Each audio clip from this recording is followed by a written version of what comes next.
조선 최고의 학자이자 천재고 서예가인 추사 김정희 선생이 있습니다. 추사 김정희 70년 동안에 걸쳐서 10개의 벼루를 갈아 달게 했고 1000여 자리의 붓을 다 닳게 했다 그래요. 이분이 그린 세한도는 국보 180호인데 가격을 정할 수 없다 그래서 무가지보라고 한답니다. 뛰어난 학자였던 김정희는 요직을 두루 걸쳐요. 그러나 승승장구하다가 정파 싸움으로 인해서 제주도로 유배되어집니다. 유배 중에 가장 극형인 위리안치형이라고 하는 형을 받아요. 위리안치형은 주변을 다 울타리를 가시로다가 다 둘러서 고립된 삶을 살게 하는 거예요. 극심한 고통 중에 있었는데 절친이 죽고 또 부인이 유배 중에 죽었어요. 모두가 도망가고 외면할 때에 이상적이라고 하는 제자만 끊임없이 변함없이 김정희를 대해줍니다. 그래서 어렵게 구한 서책을 술에다 실어다 주고 전해줬어요. 그 고마움을 그림을 그리고 시를 썼는데 그게 세한도라고 하는 거예요. 저 그림인데 세상 사람들은 권력이 있으면 가까이 하다가도 권세의 자리에서 물러나면 모른 척하는 것이 보통이라는 거죠. 절의 고도에서 귀양살이하는 신세인데도 변함없이 나를 똑같이 대하고 있으니 그 마음을 무엇이라고 표현하겠는가. 그러면서 세한이라고 하는 건 설 명절 전후에 가장 추울 때인데 이렇게 추워진 뒤에야 소나무와 잣나무가 시들지 않음을 안다고 했네. 그대가 나를 대함이 변함이 없으니 세한 같지 않은가. 소나무와 잣나무 같지 않은가. 그러면서 가장 어려울 때 친구를 알 수 있다라는 의미로 이 그림을 그려줬습니다. 오늘 우리가 읽은 이 히브리서는 박해로 인해서 신앙의 위기를 겪는 사람들, 정말 세한을 겪는 사람들에게 쓰여진 편지예요. 박해와 죽음이라고 하는 가장 무섭고 추운 계절이 너에게 왔다. 그리고 신앙이 흔들릴 수 있고 유대교로 회귀할 수 있고 그리고 믿음을 저버릴 수밖에 없는 그런 상황 속에서 예수님이 말씀하시는 거예요. 다시 믿음을 지켜라. 죽음의 자리까지 믿음을 지켜나가라. 김정희는 제자에게 무가지보라고 하는 이 세한도의 그림을 그려줬는데 예수님은 우리에게 무엇을 주시는가? 예수님은 세한을 이겨낸 성도들을 향해서 안식을 말씀하고 계세요. 안식을 말씀하세요. 본래 하나님은 우리에게 안식을 주신 하나님이시죠. 4장 1절을 한번 보시겠습니까? 4장 1절을 같이 한번 읽어볼까요? 시작. 그러므로 우리는 두려워할지니 그의 안식에 들어갈 약속이 남아있을지라도 너희 중에는 혹 이르지 못할 자가 있을까 함이라. 그의 안식에 들어갈 약속이 있다. 그의 안식, 하나님의 안식이라고 말씀하고 있고요. 4장 3절을 보시면 이미 믿는 우리들은 저 안식에 들어가는도다. 그 안식이 어떤 안식이냐 하면 내가 노하여 맹세한 바와 같이 시편 95편에 있는 말씀인데요. 그들이 내 안식에 들어오지 못하리라. 하나님의 안식을 말씀하고 있고요. 4장 9절을 같이 한번 읽어볼까요? 4장 9절 시작.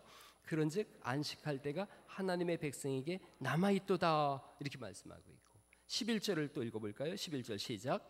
그러므로 우리가 저 안식에 들어갈 길을 힘쓸지니 라고 말씀하세요. 하나님은 처음부터 우리에게 안식을 주신 분이세요. 창세기 1장 2절에 땅이 혼돈하고 공허하며 흑암이 깊음 위에 있고 하나님의 영은 수면 위에 운행하시니라 라고 창세기 1장 2절이 말씀하고 있어요. 성령님이 수면 위를 운행하고 있었다. 그때 상황이 어땠는가? 혼돈, 공허, 흑암이었어요. 질서가 없는 때였어요. 안식이 없는 때였어요. 하나님의 영이 수면 위를 운행했다는 말씀은 이 히브리적인 개념에서 보면 독수리가 위를 빙글빙글 돌고 있는 모습이기도 하고 또 하나는 어미 닭이 알을 품고 품에서 돌리고 있는 그런 모습인 거예요. 그러니까 하나님께서 온 세상을 품에 안고 돌리고 계신 모습이에요. 여러분 병아리를 이렇게 품고 돌리면 알을 품고 돌리면 병아리가 나오듯이 하나님이 온 우주를 품고 돌리시는 순간 질서가 생겨난 거예요. 생명이 태어났어요. 그리고 하나님 보시기에 좋았더라라고 7번 계속 반복해서 말씀하세요. 이 좋았다라는 말씀은 놀랍도록 완벽하고 아름답다. 질서가 다 잡혀있다. 평안하다. 이런 뜻이에요. 6일째 하나님께서 인간을 창조하셨어요. 창조의 절정이면서 극치셨죠. 하나님의 형상대로 만드셨다. 영혼과 전인격이 하나님의 성품과 속성이 그 속에 담겨 있었던 거예요. 지식과 정서와 의지가 지정의가 있었고 이성적이었고 도덕적인 의식을 가지고 있었고 그리고 서로 교제하게 되어졌죠. 우리를 만드심이 하나님과의 교제니까요. 또 하나님과 사귈 수 있는 대상으로, 그런 대상으로 우리를 만드셨어요. 2장 8절에 보면 하나님이 에덴에 우리를 두셨어요. 거기에는 아름답고 먹기에 좋은 나무로 풍성했다. 또 생명나무가 있었다고 말씀하세요. 생명을 주는 나무. 모든 것이 풍성하고 풍부했어요. 거기서는 서로 죽고 죽이는 것이 없었어요. 평화가 가득했어요. 이사야서 65장 25절에 보면 이리와 어린 양이 함께 먹을 것이다. 하나님 나라예요. 사자가 소처럼 짚을 먹을 것이며 뱀은 흙을 양식으로 삼으리니 나의 성산에서는 해함도 없겠고 상함도 없으리라. 평화인 거예요. 안식인 거예요. 쉼이 있었던 거예요. 하나님 본래 참된 안식을 우리에게 허락하셨어요. 인간이 이 안식을 차버리는 거예요. 선과 악을 알게 하는 나무의 열매는 먹지 말라라고 하나님 말씀하세요. 선악과가 뭐냐라는 여러 가지 의미를 가지고 있지만 저는 그렇게 보고 있습니다. 선악의 결정권자는 하나님이신데 인간 스스로 그걸 먹음으로 인해서 내가 선과 악의 결정을 내가 하겠다는 거죠. 그 결과 가인은 아벨을 죽이게 되어지고 창세기 4장에 보면 라멕이라고 하는 사람이 이렇게 노래를 합니다. 나의 창상으로 인하여 내가 사람을 죽였다. 또 내가 누구를 나에게 조금 상하면 내가 죽이고 또 나의 상처로 내가 사람을 죽이고 상처 조금 받으면 사람 죽이는 거예요. 그러면서 뭐라고 내가 판결을 하느냐면 가인을 위하여는 별이 7배1인데 나 라멕을 위해서는 벌이 77배 1이로다. 나에게 조금만 해코지해도 내가 77배로 갚겠다. 이렇게 표현하고 있는 거예요. 예수님께서는 달리 말씀들이 하시죠. 70번씩 7번이라도 용서하라 그러는데 라멕은 정반대의 노래를 불러요. 내가 하나님 됐다는 거예요. 내가 선악을 판단한다는 거예요. 죽이고 살리는 권리를 내가 갖겠다는 거예요. 창세기 6장 2절에 보면 하나님의 아들들이 사람의 딸들의 아름다움을 보고, 이 하나님의 아들들이 누군지에 대해서는 뭐 성경이 말씀하고 있지 않지만 아마도 에노스일 것이다. 즉 믿음의 가문일 거다. 그들이 가인의 자신들을 보면서 자기들이 좋아하는 모든 여자를 아내로 삼는지라. 하나님 보시기에 좋았다 그랬는데 이 사람들은 이제 내가 보기에 좋으면 된다 그런 거예요. 내가 좋으면 다 갖겠다는 거죠. 결과 생명의 주인이신 하나님으로부터 분리되어져요. 그리고 안식이 떠나가 버린 거죠. 하나님 떠나면 망한다는 것을 듣고 본 거예요.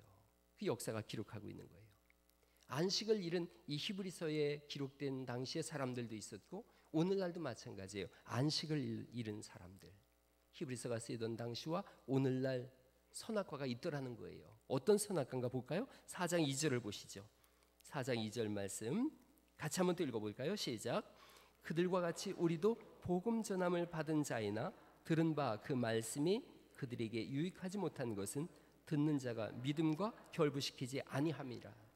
복음을 들었어요. 그리스도 예수님께서 십자가의 죽으심으로 인하여 우리로 하여금 살 길을 열어주셨다라고 하는 생명의 문이 열렸지만 듣긴 들었는데 믿음은 들음에서 나며 들으면 그리스도 예수님의 말씀이라고 했는데 들은 말씀이 내 믿음과 결부되지 않은 거예요. 그냥 이 철학 들은 것처럼 아덴 사람들처럼 아레오바구에서 바울이 복음 전할 때 말쟁이가 왔네 이런 것처럼 이 복음을 듣지만 내 믿음과 결부되지 않는 거예요.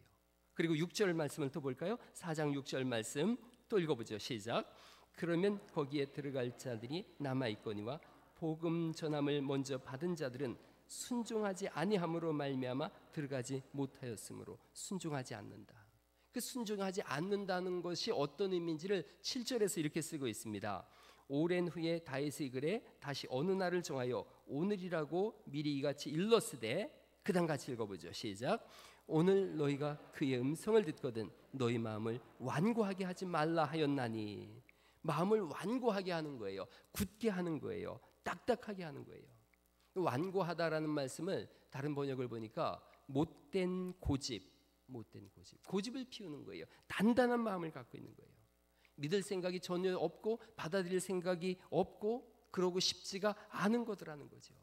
그저 내가 눈에 보기에 좋게 내 마음에 좋게 내가 선악의 결정권자가 돼서 내가 호령하면서 군림하면 얼마나 편한데, 손가락 하나로 사람을 움직일 수 있고 얼마나 편한데 이러고 있는 거예요.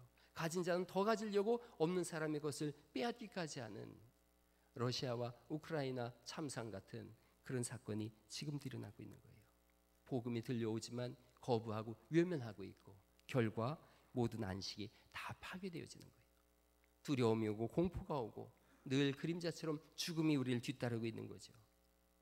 여러분, 예수님 믿는 사람 속에도 불안과 염려와 공포는 존재합니다. 예수님 믿는 사람 속에서도. 그런 질문을 저도 듣고 또 그런 질문 어떻게 생각하냐고 물은 질문들이 있어요. 오늘 죽어도 당장 죽어도 천국에 갈 확신이 있습니까? 라는 질문을 종종 하더라고요. 저도 처음 예수 믿었을 때 부흥 강사님들이 오면 그런 질문을 하더라고요. 여러분, 이런 때 이렇게 대답하는 사람 많아요. 저도 그렇게 대답했어요. 저는 예수님을 믿지만 정말로 확신이 없습니다. 그럼 나는 구원받지 못한 사람입니까? 나중에 신학을 하면서 오랫동안 목회를 하면서 제가 깨달았어요. 그렇게 고민한다는 것은 난 정말 예수님 믿지만 당장 죽었을 때 천국에 갈지 확신이 저는 불분명합니다 라는 고민을 한다는 것은 그 성도님이 사실은 구원받았다고 하는 증거일 수 있어요. 예수님을 믿지 않는 사람은 구원에 대한 고민도 하지 않습니다. 천국과 지옥에 대해서 염려도 하지 않아요. 구원의 확신을 갖는 것은 너무나 중요하지만 이렇게 제가 대답했어요. 성도님이 예수님을 믿는 믿음이 확실하다면 하나님은 분명히 성도님의 감정이나 이성이나 생각을 넘어서서 하나님은 구원하실 것입니다. 예수님을 믿지만 하나님에 대해서 다 알 수 없기에 우린 때로는 염려와 불안이 있을 수 있어요. 한국인의 정신건강과 정신건강에 대해서 이후경 박사가 쓴 책을 최근에 한번 읽어봤습니다. 공황장애에 대해서 썼더라고요. 최근 5년간 10%씩 공황장애가 매년 증가하고 있다 그래요. 남자보다 여자가 2배 가까이 더 많이 걸리고 30대에서 50대에 가장 많이 발생한다 그래요. 전 우리나라 인구의 3분의 1 정도가 3명 중에 1분 정도는 평생에 1번 내지 2번 심한 공황장애를 경험한대요. 이 공황장애는 재발이 반복되어지고 이 중에 공황장애를 겪는 분들 중에 절반은 우울증이 합병증으로 온다 그래요. 느닷없이 발생하는 거예요. 뇌에서 공포 센서가 오작동을 한다는 거예요. 위험 상황이 아닌데도 잘못된 신호를 보내니까요. 1단계가 공황 발작인데 한번 들어보세요. 이런 거예요. 막 가슴이 두근거리고 기절 증상이 함께 나타날 수 있고 큰 어떤 가슴 두근거림. 제가 이렇게 쭉 보니까 가슴이 답답하고 두근거리고 호흡이 힘들어지고 죽을 것 같은 두려움과 공포감, 심장과 폐가 막 과도하게 활성화되어지고 그런데 10분에서 20분 정도 지나면 저절로 가라앉는 경우가 있고요. 그래서 걱정이 되니까 심장병이나 뇌경색이 온 줄 알고 병원에 가보면 전혀 관계없이 정상으로 나오고 그대로 두면 2단계로 넘어간다 그래요. 그래서 2단계는 뭐냐면 미리 걱정하는 거예요. 그래서 어떤 지하철 같은 데 들어가는 거를 두려워하는 거죠. 공황 발작이 또 일어날지 모른다고 하는 두려움에서 휩싸여서 각종 불안 증상을 드러내고 이걸 그대로 방치해두면 광장 공포증 같은 것이 걸린다 그래요. 공공장소에 나가질 못하는 거예요. 교회 같은 데 못 오는 거죠. 사회생활이 불안해지고 그리고 우울증에 알코올 중독이나 자살 등으로 발전한다는 거예요. 여러분, 이게 신앙인도 발생해요. 제가 아는 정말 신실한 크리스찬 의사분이 계신데 이분은 우울증 약을 늘 복용하고 계세요. 아주 심한 우울증에 걸리고 있어요. 저도 이게 있다고 말씀드렸잖아요. 저도 약간의 폐소증과 함께 공황장애가 있어요. 과거에는 이런 것들이 귀신 들림으로 치부하고 그래서 그 영혼을 더 괴롭게 했던 시간들이 있었어요. 성도나 신자나 불신자나 누구나 이렇게 아플 수 있어요.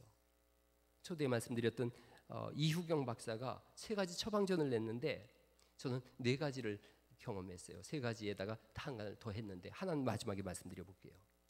공황장애가 오거들랑 여러분 중에 혹시 그런 분들이 계시면 어떤 폐쇄된 공간에 들어갔을 때 말할 수 없는 가슴 두근거림과 심장이 막 2배, 3배로 뛰어서 죽을 것 같을 때 이렇게 하라는 거예요. 첫째가 이해하라는 거예요. 공황장애에 대해서 이해하라. 절대로 안 죽는다.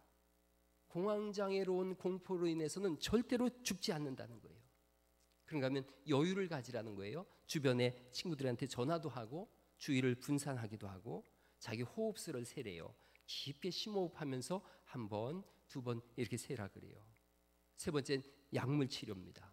공황장애는 100% 약물로 치료되고 통제된다 그래요. 쉽게 재발할 수 있지만 겁먹을 필요가 없다는 거죠. 누구나 한 번쯤 다 경험할 수 있어요. 인간은 스스로 자기의 하나님을 떠난 그 죄악성으로 인해서 자기의 안식을 파괴했기 때문에 모든 사람들이 다 겪을 수 있는 거예요. 예수 믿는 신앙 좋은 분들도 이걸 겪을 수 있는 거예요. 자, 하나님은 안식을 주셨지만 죄악으로 인해서 인간은 안식을 파괴했어요. 그러나 우리의 구세주 그리스도 예수님이 이 땅에 오셨죠. 안식을 완성하신 분이세요. 하나님은 창조의 때부터 지금까지 안식의 문을 열어놓으셨다라고 말씀하고 있어요. 4장 4절을 다시 한번 읽어볼까요? 4장 4절 말씀 읽어보죠. 시작. 제7일에 관하여는 어딘가에 이렇게 일렀으되 하나님은 제7일에 그의 모든 일을 쉬셨다 하였으며, 여기는 창세기 2장 2절을 말씀하세요. 안식의 문이 다 열려 있어요. 하나님이 이미 안식하셨기 때문에. 그래서 예수님이 열어놓으신 문으로 들어오면 안식을 경험하는 거예요. 예수님이 열어놓으신 문을 거절하는 순간 그 사람은 영원한 불안 속에 살 수 있어요. 이 말씀의 1차 독자들은, 이 말씀을 받은 1차 독자들은 오늘처럼 편안하게 예수님을 믿고 사는 시대 사람들이 아니라고 말씀드렸어요. 예수님을 믿는다는 것은 곧 죽음이 되는 그런 시대를 살았어요. 이제 잠시 오면 네로가 황제가 될 거고 극심한 박해와 죽음이 뒤따를 거예요. 예수님을 믿는 믿음으로 살 것인가? 예수님을 떠나서 유대교로 회교하든가, 아니면 예수님 안 믿습니다라고 신앙을 거부하든가.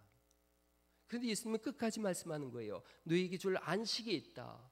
마음을 완악하게 하지 마라. 너희가 생명을 걸고 이 길을 걸어가면 너에게 진정한 안식, 영원한 안식을 허락할 거다라고 계속해서 말씀하세요.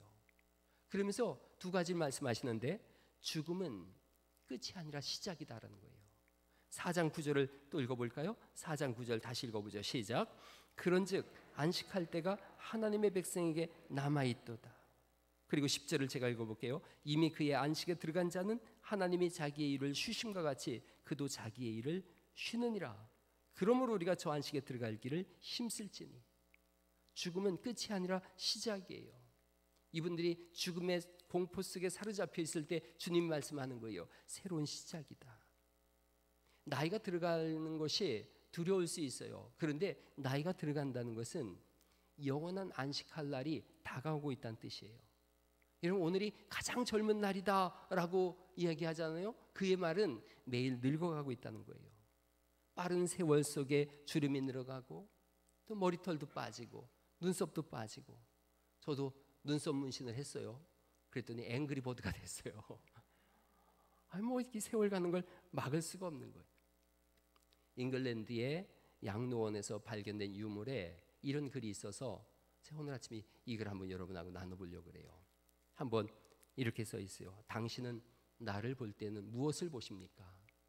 움츠러든 늙은 여인, 먼 곳을 보는 듯한 눈과 변덕스러운 습관, 대답도 잘 못하고 음식을 흘리는, 목욕을 시키든 먹이든 긴 나를 채우기만 하는, 그것이 당신이 생각하는 것이고 또한 당신이 보는 것입니까? 그러면 눈을 뜨시오. 당신은 나를 보고 있지 않습니다. 당신이 하는 대로 움직이고 당신이 먹이는 대로 받아먹지만 나는 말하리라 내가 누구라고 조용히 여기 앉은 채로. 그 다음 봐봐요. 10살 때는 어린애로 아버지와 어머니, 오빠와 동생들과 함께 서로 사랑했고 16살 소녀 때는 발에 나래를 달고 사랑하는 사람을 곧 만나리라 꿈을 꾸고 곧 20살 신부가 되어 뛰는 가슴을 안고 25이 돼서 젊음은 온통 내 것이었고 안정되고 기쁜 가정을 이루었다오. 30살 여자가 되어 나의 어린 것들은 무럭무럭 자라고 40살이 되어 나의 젊음은 곧 가려하고 그러나 남편이 곁에 있어 나를 위로했다오. 50살이 다시 내 무릎 밑에는 50살에 다시 내 무릎 밑에는 아기들이 놀고 있고 어두운 날이 찾아왔소. 나의 남편은 저 세상에 갔소. 나는 장래를 내다보며 공포로 움츠리오. 나는 지금 늙은 여인, 그리고 자연은 포악하오. 몸은 무너지고 저 풍부함과 활력은 떠나버렸소. 그리고 뜨거웠던 심장 대신에 돌덩이가 자리 잡았어. 그러나 내 속에는 아직도 소녀가 살고 있어. 나는 기억하고 즐거웠던 것을, 나는 기억하고 쓰라렸던 것을, 지난 날들은 너무 적고 너무 속히 지나간 것을 생각하고 아무것도 오래가지 못한다는 사실을 받아들이고 있어. 그러니 눈을 뜨시오. 눈을 뜨고 나를 보시오. 쭈그러진 노인으로만 보지 말고 가까이 서서 나를 보시오. 라는 글입니다. 요양원에 있는 할머니가 요양사가 자기를 보는데 쭈그러진 노인인 거죠. 움직이지도 못해요. 먹이는 대로 먹게 되어지고 씻기는 대로 씻고, 그리고 대소변을 거기서 보니까 이 시에는 이렇게 써놨어요. 하도 그 시가 마음에 안 닿아서 제가 바꿨는데, 이 늙은 짐승 속에는 소녀가 있다고 이렇게 써 있어요. 부인 생각할 때도 늙은 짐승처럼 느껴진 거예요. 그러나 내 속에는 소녀가 살고 있다고. 여러분, 그런데 세월이 지나가면 이 양로원에서 쓴 이분의 이 글처럼 우리도 이렇게 늙어갈 겁니다. 이 파닥이던 젊음이 사라질 거고 심장이 싸늘하게 식어갈 것이고, 속으로 생각할 때 내가 먹는 대로 먹이는 대로 먹고 움직이지 못하는 그런 짐승 같다라는 생각이 들 때도 있을 거예요. 그러나 이 속에 소녀가 있고 소년이 있어요. 예수님이 하시는 일이 뭔가? 우리의 죽음 이후에 이 속에 있는 소녀와 소년을 가장 아름다운 모습으로 새롭게 살게 하셔서 영원한 안식을 주시는 분인 줄 믿으시기 바랍니다. 그 나라가 있는 거예요. 죽음으로 인해서 위협받고 있고 흔들리는 성도들에게 주님이 말씀하세요. 죽음이 끝이 아니다. 안식의 시작이다. 그러니 두려워하지 말고 신앙을 지켜라. 또 하나는 이건 죽음 이후인데 그럼 지금 당장은 어떡하나요? 예수님께서 4장 14절입니다. 4장 14절 말씀을 또 같이 한번 읽어보죠. 시작. 그러므로 우리에게 큰 대제사장이 계시니 승천하시니 곧 하나님의 아들 예수시라. 우리가 믿는 도리를 굳게 잡을지어다. 15절 읽어보죠. 우리에게 있는 대제사장은 우리의 연약함을 동정하지 못하실 리가 아니요 모든 일에 우리와 똑같이 시험을 받으신 이로되 죄는 없으시니라. 이렇게 말씀하세요. 예수님이 우리의 고통과 아픔 속에 함께하고 계신다는 거예요. 동정하고 계신다. 동정하지 못하실 분이 아니오라고 이렇게 쓰는 것은 강한 동정을 가지고 계신다라고 하는 표현이에요. 대제사장적 사역이에요. 여러분, 대제사장은 1년에 한 번 짐승을 죽여서 지성소에 들어가서 그 피를 그 지성소의 속죄소 위에 바릅니다. 저 법궤 위에 발라요. 그런데 저렇게 저 장소를 시은소, 시은좌 또는 속죄소 이렇게 씁니다. 죄를 용서하는 곳이다. 그게 죄가 용서받는 것은 은혜만이 필요해요. 그래서 속죄소라고도 하고, 시은 베풀 시자를 씁니다. 우리게 시은이가 있는데 베풀 시자 은혜 은자예요. 은혜를 베푸는 장소. 그래서 저곳에서 우리가 죄 없다라고 하시는 그 사역을 하세요. 근데 대제사장이 1년에 한 번 짐승의 피를 가지고 저기 가서 온 백성의 죄를 씻는다면, 하물며 하나님의 아들이 대신 죽으셨는데 그 피로 용서받지 못할 자가 누구냐는 거예요. 그리고 이 대제사장이신 예수님은 자기를 죽여서 우리를 살리실 정도로 우리를 사랑하신다는 거예요. 우리의 아픔을 알고 있고 고통을 알고 있는 거예요. 그래서 내가 너와 함께한다. 너의 고통과 너의 신음속에 함께하고 있다. 네가 네로의 칼날 아래 죽을지라도, 네가 화형을 당할지라도 거기에 내가 너와 함께하고 있다. 그런 찬송하시지 않습니까? 나를 지으신 주님 내 안에 계셔. 처음부터 내 삶은 그의 손에 있었죠. 내 이름 아시죠? 내 모든 생각도, 내 흐르는 눈물 그가 닦아주시죠. 예수님이 알고 계심을 믿으시기 바랍니다. 영원한 하나님 나라가 있다고 하는 안식이 있다는 것을 알려주고 계시고, 이 땅에서 환난 중에 있다고, 고통 중에 있다고, 내가 너와 함께하고 있다. 다리 불구된 청년이 뚝방에 나갔다가 미끄러져서 그림 그리는 도구가 다 흩어졌어요. 아들이 돌아오지 않으니까 아버지가 해가 뉘엿뉘엿하니까 갔어요. 뚝방길 갔더니 아들이 넘어진 거예요. 업으라고 하는데 아들이 업히질 않아요. 자기가 불구된 것도 죄송한데 연로하신 아버지 등에 짐처럼 무겁게 업히고 싶지가 않은 거예요. 사양하다가 결국은 업히게 됐어요. 아들이 등에서 울면서 말해요. 아버지 죄송해요. 아니다. 난 네가 살아있는 것만으로도 고맙다. 아들이 또 말하죠. 한참 가다가 아버지 무겁죠. 무겁다고 자식 못 업어줄 아버지가 어디 있냐. 난 너를 얻고 백리도 갈 수 있고 천리도 갈 수 있다. 다리 하나 못 쓴다고 낙심하지 말고 선하게 살아라. 아들을 데려다 주고 뚝방길에 다시 와서 그 그림 도구를 챙기는 그 아버지가 펑펑 우는 거예요. 이게 아버지 마음이에요. 그리고 이게 하나님 마음이에요. 그런데 우리 연약함을 동정하시는 예수님의 마음이 이 마음이에요. 인간 부모는 자녀의 연약함을 보면서 동정하지만 답이 없어요. 자녀가 아플 때 부모 생각이 어떤 생각이에요? 내가 대신 아프면 좋겠다. 그런데 대신 아파줄 수가 없어요. 유한한 인간은 그렇게 해줄 수가 없어요. 전능하신 하나님은 달라요.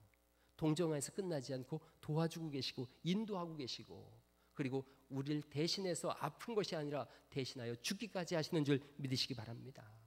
하나님 그렇게 해결하세요. 오래전에 아내가 동위원소 치료를 받은 적이 있어요. 그래서 그 방사선 약을 먹고 3일간 폐쇄된 구역에 있어야 됐어요. 제가 폐수증이 심했어요. 그때 아내가 들어가는 방에 제가 들어가지 못했어요. 그 독방에 혼자 문을 밖에서 잠그거든요. 못 나오게 하고. 그 안에서 3일을 지내야 되는데 제가 그 안에도 들어가지 못하고 밖에서 여보 기도할게 그리고 도망 나왔어요. 3일간 혼자 잘 극복해 내갔어요. 그리고 몇 년이 지났어요. 아내가 다 낫는데 몇 년이 지나서 이번에는 제가 MRI 촬영을 해야 됐어요. MRI 촬영하는데 통 속에 40분 들어가 있어야 되거든요. 3일 가 있는 것도 아니에요. 40분 들어가 있어야 되는데 심장이 멎을 것 같은 거예요. 당일날 찍어야 되는데 어쩔 줄을 몰라 하는데 아내가 그 찍는 분한테 얘기를 하더라고요. 제가 같이 들어가면 안 될까요? 의사 선생님이 구열 갸우뚱 하더니 그런 환자를 처음 본 거예요. 그렇게 하시라 그랬어요. 그래서 아내가 들어와서 제 손을 꼭 붙잡고 찬송가를 불러줬어요. 이 상황은 굉장히 웃긴 상황인데 저는 그때 생사가 오가는 그런 무서운 시간을 보냈어요. 아내 찬송 소리를 들으면서 그 통 속에서 제가 자꾸 생각을 바꿨어요. 그동안 암송했던 성경을 계속 암송했어요. 어떤 성경을 암송했어요. 요한복음 16장 33절에 담대하라 내가 세상을 이기었노라. 여호수아서에 있는 말씀 6장 16절에 외치라 여호와께서 이 성을 너희에게 주셨느니라. 계속 말씀을 암송했어요. 그때 많은 생각을 했어요. 나는 아내가 3일간 격리되는 방에 1분도 못 있고 도망 나왔는데 아내는 이 통 속에 들어간 나를 손을 붙잡고서 찬송가를 불러주는 거예요. 다 끝나고 나와서 제가 아내의 손을 붙잡고 물었어요. 당신은 나의 엄마십니까? 아니면 예수님이십니까? 그때부터 엄마 했더니 아내가 주먹을 불끈 쥐더니 한 번만 더 엄마라 그러면 내 손에 죽는다. 그랬어요. 예수님이 어떤 분이신가? 4장 15절이 이렇게 말씀하는 거예요. 우리에게 있는 대제사장은 우리의 연약함을 동정하시지 못하실 리가 아니요 모든 일에 우리와 똑같이 시험을 받으시니로되 죄는 없으시니라. 그리고 16절에 같이 읽어볼까요? 16절 말씀 읽어보죠. 시작. 그러므로 우리는 긍휼하심을 받고 때를 따라 돕는 은혜를 얻기 위하여 은혜의 보좌 앞에 담대히 나아갈 것이니라. 주님이 동정하고 계세요. 이 동정이라는 헬라어가 같은 마음으로 아파한다 이런 뜻입니다. 같은 마음으로 아파하는 그 예수님이 계시기에 은혜의 보좌 앞에 저 지성소에 담대히 나아갈 길이 열린 거예요. 휘장이 찢어지고 하나님 나라가 열리고 영원한 안식의 문이 열린 줄 믿으시기 바랍니다. 은혜의 보좌는 지성소가 있는 이 쉬운 자를 말해요. 은혜 베푸는 자리, 모든 죄를 다 덮은 자리, 양의 피가 발라진 자리, 양이 죽어서 내 죄가 대속된 자리, 모든 것이 무죄라고 처리된 곳, 그곳으로 나아가는 길이 열렸어요. 거기는 예수님이 계신 곳이고 쉼이 있는 곳인 줄 믿으시기 바랍니다. 한나 스미스라고 하는 분이 하나님의 돌보심에도 우리는 왜 불안해하는가라고 하는 아주 고전인데 중요한 책을 썼어요. 하나님의 돌보심에도 왜 우리는 불안해하는가? 불안의 원인은 죄라고 표현하고 있고 예수님을 믿음으로 해결된다고 말씀하고 있고, 그러면서 불안의 극복 방법으로 아주 저한테 꼭 맞는 방법을 알려줬어요. 그래서 저는 3가지 외에 이 방법을 쓰고 있어요. 불안을 어떻게 극복하는가? 이분의 방법은 이거예요. 믿음의 함성을 질러라. 믿음의 함성을 지르라. 여호수아서 6장에 여리고 전투가 일어났을 때 7일째 되는 날은 나팔과 함께 함성을 질러라라고 말씀하세요. 제사장들이 나팔을 불 때 백성이 나팔 소리에 맞춰서 크게 소리 질렀더니 성벽이 무너지니라. 저는 이 광경을 자주 봅니다. 어디서 보냐면 싸이 콘서트에서 봐요. 싸이 콘서트. 싸이가 뭐라 그래요? 마이크 갖고 나와서 소리 질러! 그러면 뭐라 해요? 와! 그러죠. 교회는 달라요. 믿음의 함성을 지르는 거예요. 주여! 외치는 거예요. 한번 해볼까요? 주여 한번 크게 한번 외쳐보죠. 시작. 주여! 믿음의 함성을 지르는 거예요. 강박이 올 때가 있고 공황장애가 올 때가 있고 두려움과 우울감이 밀려올 때, 제가 처음에 와서는 엘리베이터를 못할 정도였는데 폐소증이 올 때 하나님을 기억하는 거예요.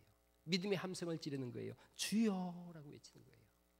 새벽 기도가 새로 시작됐는데 마음속에 코로나로 쉬었던 분량들이 되게 하나님 앞에 죄송하더라고요. 그래서 기도 시간을 30분을 더 늘리겠습니다. 30분 더 늘렸어요. 믿음의 함성을 지르는 시간이에요. 여러분, 위기의 시간이 온다면 믿음의 함성을 지르세요. 은혜의 보좌 앞에 담대히 나가세요. 담대히 나가라는 이 말씀은 죽인다고 할 때도 나아가라는 뜻이에요. 히브리서가 쓰여지던 당시 죽인다고 할 때도 이분들은 믿음의 함성을 지르면서 나아갔어요. 수많은 믿음의 선배들이 순교의 제물이 되어졌고 십자가에 죽었는데 성경은 죽었다라고 표현하지 않고 그들이 은혜의 보좌에 나갔다고 말씀하고 있고, 그리고 안식에 들어갔다고 말씀하고 있어요. 제가 히브리서를 강의할 때 처음에 그런 말씀드렸어요. 가장 많은 순교자를 배출한 책이 히브리서라고.